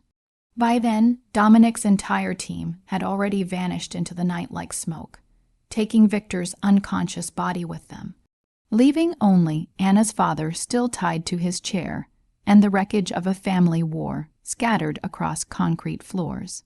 Anna sat in the back of an ambulance, a blanket wrapped around her shoulders despite the mild evening. Watching federal agents swarm the building, they had checked her vitals, scanned her throat where the necklace had been. Asked questions she answered with careful precision. Yes, she had been held hostage. No, she didn't know where the people involved had gone. Yes, she was willing to testify, all lies, delivered with the same calm competence she had used to run Dominic's schedule for 2 years. Her father had been taken away in handcuffs, screaming about immunity deals. Anna had watched him go with that same empty feeling. No anger, no grief, just the cold understanding that some things could never be fixed. Miss Reyes, an agent, approached, his badge reflecting the red and blue lights from emergency vehicles. "We're going to need you to come with us. Protective custody until we can assess the full scope of the threat against you." Anna looked past him to where Dominic stood in the shadows beyond the police perimeter, watching her with dark, unreadable eyes. He was covered in blood, his own and Victor's, but he stood like a man who owned the world he walked through. Unbowed despite his injuries, their eyes met across 50 feet of crime, scene, tape, and chaos. He had saved her life. She had saved his. They were even now, except they weren't even at all, because Anna had spent 2 years falling in love with a man who lived in a world of violence and strategy. And she wasn't sure she could survive in that world long term. "Miss Reyes," the agent prompted. "Yes," Anna said quietly, tearing her gaze away from Dominic. "Protective custody. That's probably wise." She saw Dominic's jaw tighten, saw his hands curl into fists, but he didn't move, didn't try to stop her, didn't argue, because he understood exactly what she was doing, choosing survival over desire, choosing safety over the dangerous pull between them. The ambulance doors closed, taking her away from the warehouse, from Oakland, from the man who had kept her awake through a night of confessions and desperate touches. Anna touched her bare throat, feeling the absence of weight, feeling free and unmoored in equal measure. 3 weeks passed. Anna lived in a safe house in Marin County. White walls, no personality, FBI agents rotating shifts outside her door. They debriefed her daily, building a case against the organization, asking questions about Dominic's businesses and operations that she answered with selective truth. Yes, she had been his assistant. No, she hadn't known about his family connections. Yes, she had noticed irregularities. No, she hadn't suspected what they meant. More lies, because the truth was too complicated, that she had known exactly who Dominic was, and had chosen to stay anyway, that she had fallen in love with him despite understanding everything, that she had used her own father's betrayal to save the man who had quietly captured her heart. The agents believed her performance. They saw what they expected, a competent assistant who had been an innocent victim, traumatized by her brush with danger, eager to cooperate and move on. They didn't see the way she counted days like she had once counted down the necklace timer. 21 days since Oakland. 21 days since she had seen Dominic's face, heard his voice, felt his touch. 21 days of slowly dying from the inside out, grieving a man who was alive but might as well have been unreachable. Anna stood at the window of her safe house, watching fog roll in from the bay, thinking about the warehouse, About the way Dominic had looked at her before the ambulance doors closed. Like he was letting her go. Like he understood. She needed distance to figure out if she could survive loving him. The door behind her opened without warning. Anna spun around, expecting the agent with his daily debriefing schedule. Instead, she found Sophia standing in the doorway, dressed in designer black, looking like she had walked right through federal security, as if it didn't exist. "You need to come with me," Sophia said without any preamble. "Where?" "Somewhere you've needed to be for 3 weeks." Sophia's expression was unreadable. "He's been patient, Miss Reyes, more patient than I have ever seen him, but patience has limits, and you have reached his." She paused. "The FBI aren't actually watching you that closely anymore. The case against the organization collapsed 2 weeks ago. Lack of evidence. Witnesses recanting. Your father suddenly developing amnesia. About everything useful." Sophia's lips curved slightly. "Dominic may not run the empire anymore, but he still has enough reach to protect what's his." "I'm not his," Anna said automatically. "Aren't you?" Sophia moved into the room. "You've been sitting in this white box for 3 weeks, barely eating, barely sleeping, mourning a man who is alive but separated from you by your own choice." She tilted her head. "That sounds like belonging to me." Anna felt tears burn behind her eyes. "I needed time. I needed to figure out if I could survive in his world." "And have you figured it out?" She thought about the question, thought about 46 hours with a death sentence on her throat, about Dominic keeping her awake with confessions and touches, about choosing to walk into that warehouse with a gun in her hand because she refused to let him face it alone. "I don't know if I can survive in his world," Anna admitted, "but I know I can't survive without him in mine." Sophia nodded once. "Sharp and satisfied, then let's go. He's been waiting long enough." The drive took 40 minutes, winding through San Francisco streets, past gleaming buildings, monuments to the life Dominic was leaving behind. They pulled into an underground parking garage, descended 3 levels below ground, parked in a space marked private. "Where are we?" Anna asked. "Somewhere safe, somewhere real." Sophia led her to an elevator that required both a key card and a fingerprint scan. "Dominic bought this building 6 years ago. Only 5 people know about this apartment. You're about to be the 6th. The elevator opened directly into a penthouse that took Anna's breath away. Floor, as ceiling windows overlooking the entire bay. The Golden Gate Bridge visible through the evening fog.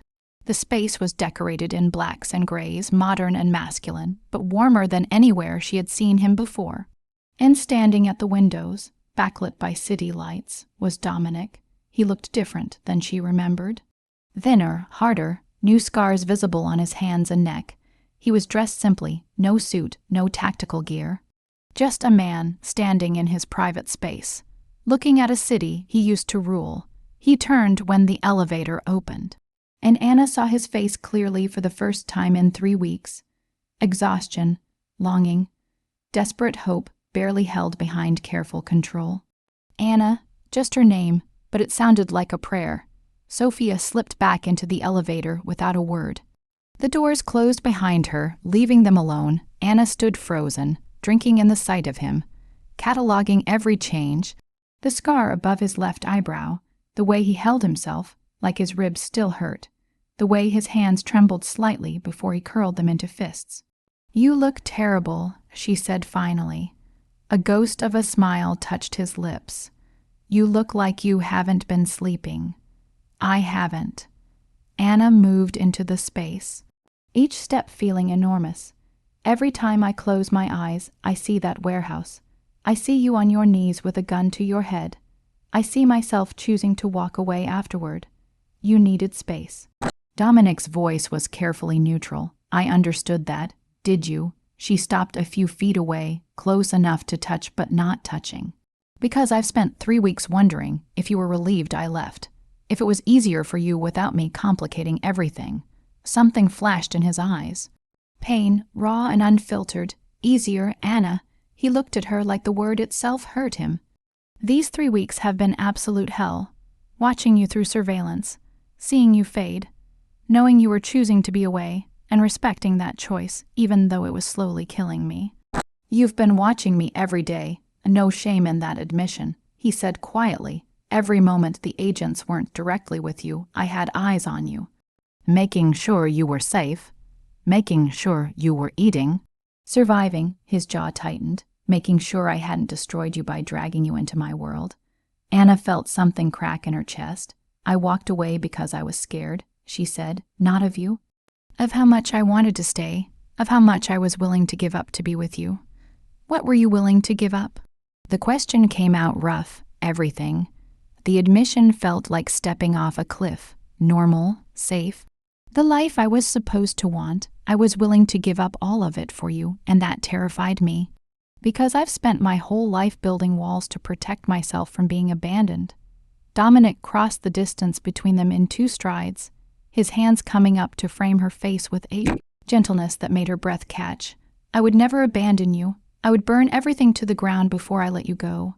"You already did," Anna said softly. "Sophia told me the case collapsed." "That witnesses recanted. You dismantled your own world to protect me. It was never mine." His thumb traced her cheekbone. "The empire. The territory, all of it. It was survival, obligation. You are the only thing I have ever wanted just for the sake of wanting." Anna felt tears spill over, running down her face, dampening his hands. "I spent 3 weeks trying to convince myself I could live without you," she said, "trying to be rational about the danger, about the life you lead, and—" His voice was barely a whisper. "And I can't." She grabbed his shirt, pulling him closer. "I can't live without you. Can't breathe properly without you.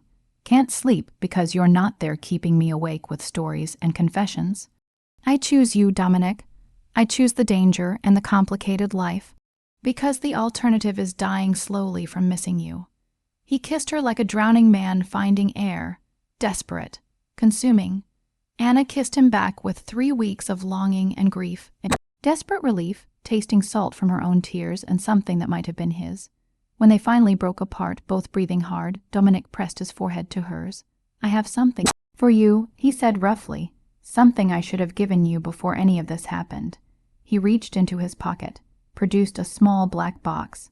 Anna's heart stuttered as he opened it, revealing not diamonds or gold, but a simple platinum band etched with tiny characters. "What does it say?" she asked. "No locks. Just promises." He took the ring from the box. "It means you're free to leave whenever you want, free to choose a different life. But if you stay, if you choose me, it's because you want to, not because you're trapped." Anna looked at the ring, at the man holding it, at the future she had been running from for 3 weeks. "Put it on," she said quietly. Dominic's hands shook as he slipped the ring onto her finger. It fit perfectly, the metal warm against her skin, so completely different from the cold diamonds that had once counted down her death. "I love you," he said. "I should have said it in the warehouse, in the safe house, every single day for 2 years. But I love you, Anna Reyes." He paused, "Enough to let you go. Enough to take apart everything I built to keep you safe. Enough to wait 3 weeks hoping you would come back. I love you too." Anna pulled him down to her. "And I'm done running. Done pretending. I want safe and normal. I want you, Dominic. All of you. The scars and the complicated world and everything that comes with it. Then stay." His arms wrapped around her, holding her like he could fuse them together through sheer will. "Stay with me. Build something new. Figure out who we are without death hanging over us." "Yes," Anna whispered against his throat. "Yes to all of it." They stood like that for a long moment, 2 broken people holding each other together, choosing each other despite every logical reason not to. Finally, Dominic pulled back enough to look at her. "I have a plan. If you're interested, always interested in your plans." His lips curved into that rare, genuine smile that still made her heart skip. 6 months from now. Paris? A fresh start where no one knows our names, and we're just 2 people trying to figure out what normal looks like. "We'll never be normal," Anna said. "Then we'll be extraordinarily not normal." Together, he kissed her forehead. "What do you say?" Anna thought about it, about freedom, about starting over, about building a future on foundations of choice rather than necessity. "Paris," she agreed. 6 months. She pulled him closer, and, "Dominic, don't make me wait that long to take me to bed." I've been awake for 3 weeks missing you. Heat flared in his eyes, dark and promising. Then let me fix that. He lifted her easily despite his healing injuries, carrying her toward a bedroom she hadn't seen yet, toward a future they would build together, one choice at a time. Behind them, San Francisco glittered through the windows, the city they had bled for, the empire Dominic had taken apart, the past they were choosing to leave behind. Tomorrow would bring new challenges, but tonight they had each other, and that was enough. 6 months later, Paris welcomed them with rain and gray skies that reminded Anna of San Francisco fog. They had arrived 3 days ago, checked into a modest apartment in a quiet neighborhood, and spent 72 hours doing absolutely nothing. Important: no empires to run, no enemies to fight, no death sentences counting down. Just 2 people learning how to be boring together. Anna stood on their small balcony, watching rain fall on cobblestone streets, wearing one of Dominic's shirts and nothing else, drinking coffee that was too strong and too perfect. Behind her, she could hear him moving through the apartment, the shower, running, the sounds of him getting ready for the day. They had plans, small plans, tourist plans, the museum this morning, lunch at some cafe Sophia had recommended, an evening walk along the river. The rain stopped, normal plans for people who would never quite be normal, and Anna had made peace with that. The shower shut off. Minutes later, Dominic joined her on the balcony, dressed in jeans and a simple black sweater, his hair still damp, looking nothing like the man who had once ruled from the shadows, and everything like the man she had fallen in love with. "You're going to freeze," he said, wrapping his arms around her from behind, sharing his warmth. "I'm from New York. This is nothing." But she leaned back into him anyway. Liar. "You're shivering, then warm me up." His lips found the curve of her neck, and Anna felt heat flood through her that had nothing to do with temperature. 6 months of this, of learning each other without death hanging over them, of building intimacy in the spaces between their history, of choosing each other every morning without obligation or strategy. "I have something for you," Dominic murmured against her skin. Anna smiled. "You've already given me Paris. This is different." He released her long enough to pull a small envelope from his pocket. "Open it." Anna turned to face him. Studying the envelope, it was plain white, sealed with wax bearing the impression of a dragon. "What is this?" She asked carefully. "Open it." He repeated. She broke the seal, pulled out a single piece of paper. Legal documents dense with text she had to read twice to fully understand. "Is this?" Her voice caught. "Dominic, is this what I think it is?" Abdication papers. His dark eyes watched her carefully. Signed by every remaining member of the family council. "I'm officially out. No territory, no claim. No right to return or involve myself in any of it ever again." Anna stared at the document, feeling the weight of what he had done. "You gave up everything." "I gave up nothing that mattered." He took the paper from her hands, set it aside, and pulled her close. "The empire was my father's dream, then my burden. It was never mine by choice. You are my choice, Anna, every day, every moment. Paris is my choice. This life is my choice." What about Victor? They hadn't spoken that name in months. Exiled, far away, under watch. If he tries to leave or contact anyone, the people keeping an eye on him have been well compensated to make his life very difficult. Dominic's expression was cold for just a moment. "He's alive because you asked me not to kill him. He's forgotten because he's not worth remembering." Anna touched his face, feeling the scars there, the evidence of violence that would always be part of him. No regrets about leaving. "None." He caught her hand, pressed a kiss to her palm. "I have regrets about dragging you into that world every single day. But you're here, so I'm choosing to see it as fate rather than a mistake. Very romantic. I'm working on it." His lips curved. "Sophia says I need to read more poetry. Be more expressive. Sophia has opinions about our relationship.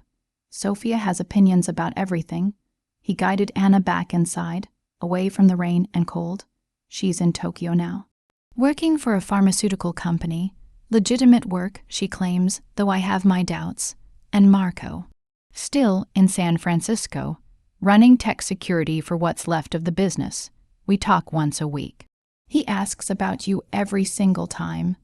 Dominic pulled her down onto the couch, arranging her against him with easy, natural possession. Everyone asks about you. Wants to know if you're happy, safe, if I'm treating you right. Anna felt warmth bloom in her chest, and what do you tell them? That you're terrifying and stubborn and probably too good for me. He touched the ring on her finger, the platinum band she had worn for 6 months, never once taking it off. That I'm the luckiest man in Paris. Flattery will get you everywhere. I'm counting on it. His hand slid under the shirt she was wearing, his shirt, his palm warm against her skin. We have 2 hours before we need to leave for the museum. 2 hours, Anna repeated, feeling heat build between them. Whatever will we do with all that time? Dominic answered by kissing her, slow and deep and full of everything he felt. Anna kissed him back, tasting coffee and 6 months of learning how to love without fear, how to touch without counting minutes, how to build a future from the ashes of the past. When they finally broke apart, both breathing hard, Dominic rested his forehead against hers. Thank you, he said quietly. For what? For choosing you, for staying, for walking into that warehouse 6 months ago instead of running away. For seeing the man underneath everything else, he said, and deciding he was worth keeping. Anna thought about the woman she had been 2 years ago, walking into his building with a taped-together portfolio and desperate ambition, so careful, so controlled, building walls around her heart to protect herself from the one thing she feared most, being left again. She thought about the woman she had become, someone who had worn death around her throat and survived, who had weaponized her own father's betrayal to save the man she loved, who had walked into danger because he was worth more than her own safety. You were always worth keeping, she said finally. I just needed to become brave enough to admit it. You've always been brave, Dominic said, his thumb tracing slow circles on her hip. You just didn't know it yet. They stayed like that for a while, wrapped around each other on a couch in Paris, rain falling outside, the whole day stretched ahead of them. No emergencies, no countdowns, nothing but time and choice and the promise of tomorrow. Eventually they got dressed, wandered to the museum, got lost in galleries full of art and centuries of history, had lunch at a cafe where no one knew their names or their past, walked along the river as evening fell and the rain finally stopped. Normal things, boring things, the best things. That night, back in their apartment, Anna stood at the window, watching Paris come alive with lights. Dominic joined her, wrapping his arms around her waist, his chin resting on her shoulder. Happy? He asked quietly. Anna thought about the question, thought about everything they had survived to get here, the necklace, the warehouse, the 3 weeks of separation, the choice to build something entirely new. Yes, she said simply, I'm happy, good. He pressed a kiss to her temple. Because I have one more surprise for you. Anna groaned, more surprises. Dominic, you've already given me Paris and freedom, and a life I never knew I wanted. This one's small. He pulled a folded piece of paper from his pocket. I've been taking French lessons in secret for 3 months. Anna turned in his arms to look at him. Why in secret? Because I wanted to surprise you. Wanted to be able to do this. He unfolded the paper, cleared his throat, and began to read in careful, accented French. Anna didn't speak French fluently, but she caught enough words to understand. Love, forever, choice, promise, a poem he had written himself, stumbling over the pronunciation, but meaning every single syllable. When he finished, she was crying. Was it that bad? He asked, concerned. It was perfect. Anna pulled him down to her, kissing him through tears and laughter. You learned French for me. I'd learn every language in the world if it meant I could tell you I love you in ways you haven't heard before. He wiped her tears with gentle thumbs. I love you, Anna. More than empires, more than territory, more than anything. Anna whispered it back, butchering the pronunciation completely, but not caring even a little. More than safety. More than normal. More than anything. They stood like that at the window, holding each other, watching Paris sparkle below them like a promise kept.